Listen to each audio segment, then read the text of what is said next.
So as a throwback to the SRL record book, for Crimson Days we can buy a little black book. I really hope there's a Cora Ray's and Amanda Holliday's phone numbers in it. Hey, here's one. Let's try it. Hello? No.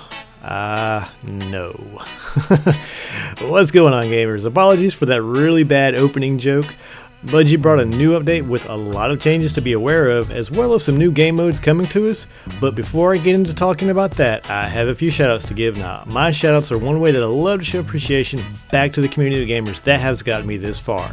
So I want to give a special shout out to Adam Ring, NS Hall, Rogue Guardian, a great name if you're getting ready to play Destiny and The Division, Harry the Gamer Griffiths, and Gaming at Heart and Red October for also following me on Twitter. So first off, who is a fan of No Land Beyond with sidearms? Well, if you like to snipe, this might be your new go-to set. Why? Well, because the Crucible is about to hit a nerf with special ammo. Starting after this patch, the PvP combatants will spawn into a match with their special weapons empty. That's right, this change affects all 3v3 playlists, skirmish, salvage, elimination, trials of Osiris, and any of the rotating 3v3 playlists. Now there are two keys here. One is that it's only going to affect the 3v3 modes, not the 6v6 modes. So if you're a control freak like me, you won't really notice any difference. The other is that it will not affect sidearms since they spawn in with ammo. So instead of Last Word Sniper Rifle, after this patch next week, you may see more of No Land Beyond with sidearm. In Resolute, a few of us were kicking around some ideas. Now you can still run an Icebreaker and still can generate one round and one shot an opponent. And also, if you're a shotty user, Invective is still going to be a way to go. Now with all these changes, you can expect early trial rounds will be pretty aggressive since the No Land Beyond sidearm combo isn't really for everyone.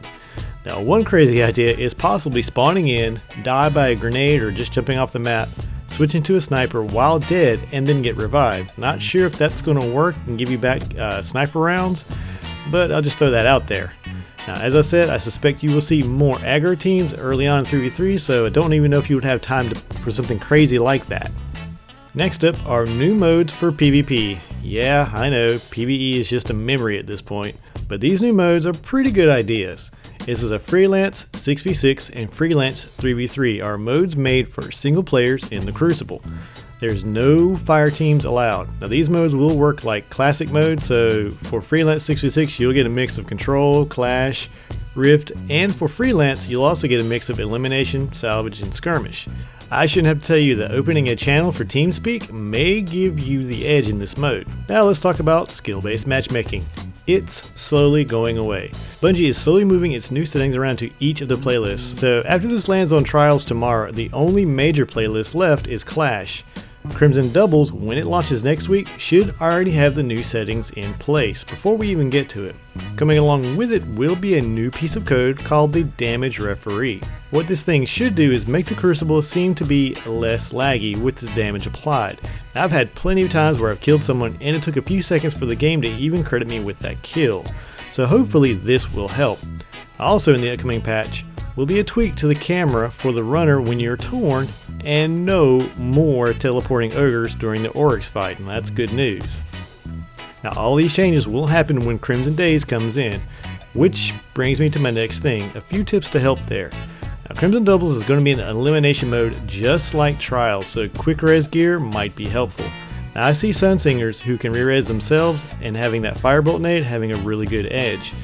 If you have Viking Funeral going, the damage over time may lead to a team being less aggressive against you. A key point though is that level advantages are disabled. Now roses will be scattered around the tower, but the thorns, oh yeah, they'll be in Crimson Doubles. Don't be surprised to see teams leaning on the primary, and thorns damage over time should be really good here. Time will tell. Well guys, I am out of here. I've got some No Land Beyond sidearm practice to work on, but if you like this type of content, just hit the like button, or leave a comment, or if you just want to see some more, hit that subscribe button. But as always guys, have a good one.